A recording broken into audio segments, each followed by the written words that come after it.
Employees pension ஸ்கீமுக்கு தகுதியே இல்லாத எம்ப்ளாயிக்கு தவறுதலாக இபிஎஸ்சில் மெம்பர்ஷிப்பு கொடுத்துருந்தாலோ, மிஸ்டேக்காக பென்ஷன் அக்கௌண்ட்டில் ஒரு எம்ப்ளாயிக்கு பணம் கட்டியிருந்தாலோ, பென்ஷன் அக்கௌண்ட்டில் பணம் போடுறதுக்கு பதிலாக பிஎஃப் அக்கௌண்ட்டில் தவறுதலாக மாற்றி பணம் போட்டிருந்தாலோ, இதை சரி பண்ணுறது சம்மந்தமாக இபிஎஃப்பில் கொடுத்துருக்கிற ஒரு முக்கியமான சர்க்குலரை பற்றி பார்க்கலாம்.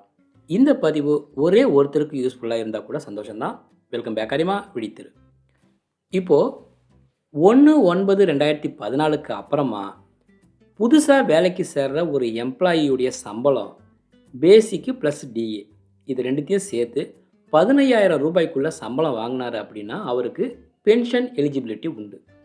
இதுவே புதுசாக வேலைக்கு சேர்ற ஒரு எம்ப்ளாயியுடைய சம்பளம் பேசிக்கு ப்ளஸ் டிஏ ரெண்டுத்தையுமே சேர்த்து 15,000 ரூபாய்க்கு மேலே போச்சு அப்படின்னா அவருக்கு பென்ஷன் எலிஜிபிலிட்டி கிடையாது. இதுவே வேலைக்கு புதுசாக ஜாயின் பண்ணுறவங்களுடைய சம்பளம் பேசிக் ப்ளஸ் டிஏ இது 15,000 ரூபாய்க்குள்ளே வாங்கி இபிஎஸ்சில் மெம்பர் ஆன பின்னாடி சம்பளம் அவருக்கு எவ்வளோ அதிகம் போனாலும் அவர் இபிஎஸ்சில் கண்டினியூ பண்ணலாம். இப்போது பிஎஃப்பில் ஒரு எம்ப்ளாயியுடைய ஷேர் 12%, எம்ப்ளாயருடைய ஷேர் 12%. இதில் இபிஎஸ்சில் தகுதி இருக்கிற ஒரு எம்ப்ளாயிக்கு ஏற்கனவே சொன்ன மாதிரி ஒரு எம்ப்ளாயரு 12%, பிஎஃப்பில் 3.67%, பென்ஷனில் 8.33% கட்டணும். இதுவே பென்ஷனுக்கு எலிஜிபிள் இல்லாத எம்ப்ளாயிக்கு மொத்தமாக உள்ள அந்த 12% பிஎஃப் அக்கௌண்ட்லேயே கட்டணும். இதுதான் சட்டம். இப்போது இதில் என்ன பிரச்சனையாக இந்த சர்க்குலரில் சொல்லியிருக்காங்க அப்படின்னா, இபிஎஸ் அதாவது எம்ப்ளாயீஸ் பென்ஷன் ஸ்கீமுக்கு தகுதியே இல்லாத எம்ப்ளாயிக்கு தவறுதலாக இபிஎஸ்சில் மெம்பர்ஷிப்பு கொடுத்துருந்தாலோ, சில டைமில் எம்ப்ளாயரோட மிஸ்டேக் காரணமாக பென்ஷன் அக்கௌண்ட்டில் பணம் கட்டியிருந்தாலோ, இதை சரி பண்ணுறதுக்கு இந்த சர்க்குலர் மூலமாக என்ன சொல்லியிருக்காங்க அப்படின்னா, பென்ஷனுக்கு எலிஜிபிளே இல்லாத எம்ப்ளாயியுடைய பென்ஷன் அக்கௌண்ட்டில் போயிருக்கிற அந்த அமௌண்ட்டை அங்கே வச்சுருக்கக்கூடாது. அதனால் இபிஎஸ்சில் தவறாக போன அந்த பணமும் ப்ளஸ் அதுக்கான இன்ட்ரெஸ்ட்டையும் கால்குலேட் பண்ணி அந்த பணத்தை இபிஎஃப் அக்கௌண்ட்டுக்கு ட்ரான்ஸ்ஃபர் பண்ணணும். அதாவது அந்த பணத்தை இபிஎஸ் அக்கௌண்ட் நம்பர் 10 இருந்து இபிஎஃப் அக்கௌண்ட் நம்பர் 1க்கு மாற்றணும். அதே மாதிரி அந்த உறுப்பினருடைய அக்கௌண்ட்டில் தவறாக சேர்ந்துருக்கிற பென்ஷன் சர்வீஸையும் டெலீட் பண்ணணும் அப்படின்னு கொடுத்துருக்காங்க.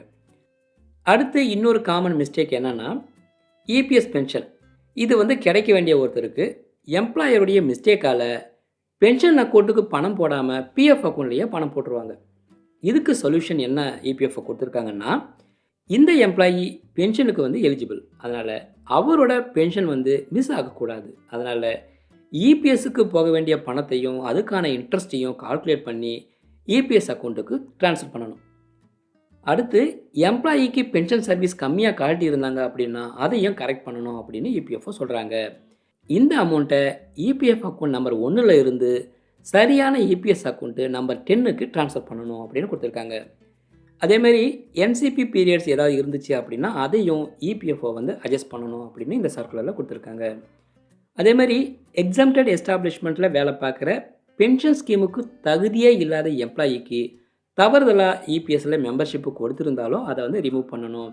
மிஸ்டேக்காக பென்ஷன் அக்கௌண்ட்டில் பணம் கட்டியிருந்தாலோ அந்த பணமும் ப்ளஸ் அதுக்கான இன்ட்ரெஸ்ட் இது எல்லாமே சேர்த்து எக்ஸம்டட் எஸ்டாப்ளிஷ்மெண்ட் ட்ரஸ்ட்டில் இருக்கிற இபிஎஃப் அக்கௌண்ட்டுக்கு ட்ரான்ஸ்ஃபர் பண்ணணும். அடுத்து எக்ஸம்டட் எஸ்டாப்ளிஷ்மெண்ட்டில் வேலை பார்க்குற பென்ஷன் ஸ்கீமுக்கு எலிஜிபிளான ஒருத்தருக்கு கட்ட வேண்டிய பென்ஷன் அமௌண்ட்டை ட்ரஸ்ட்டில் இருக்கிற இபிஎஃப் அக்கௌண்ட்டுக்கு மட்டும் போட்டுருவாங்க. இந்த மாதிரி கேஸுக்கு இபிஎஸ்சில் போக வேண்டிய பணத்தையும் அதுக்கான இன்ட்ரெஸ்ட்டையும் கால்குலேட் பண்ணி இபிஎஃப்ஓடைய இபிஎஸ் அக்கௌண்ட்டு நம்பர் 10க்கு ட்ரான்ஸ்ஃபர் பண்ணணும் அப்படின்னு கொடுத்துருக்காங்க. அடுத்து இபிஎஸ்க்கு பேலன்ஸை ட்ரான்ஸ்ஃபர் ஆனால் கூட இபிஎஸ்க்கு சர்வீஸ் மட்டும்தான் முக்கியம். அதனால் எம்ப்ளாயியுடைய பாஸ்புக்கில் இது ஷோ ஆகாது அப்படின்னு கொடுத்துருக்காங்க.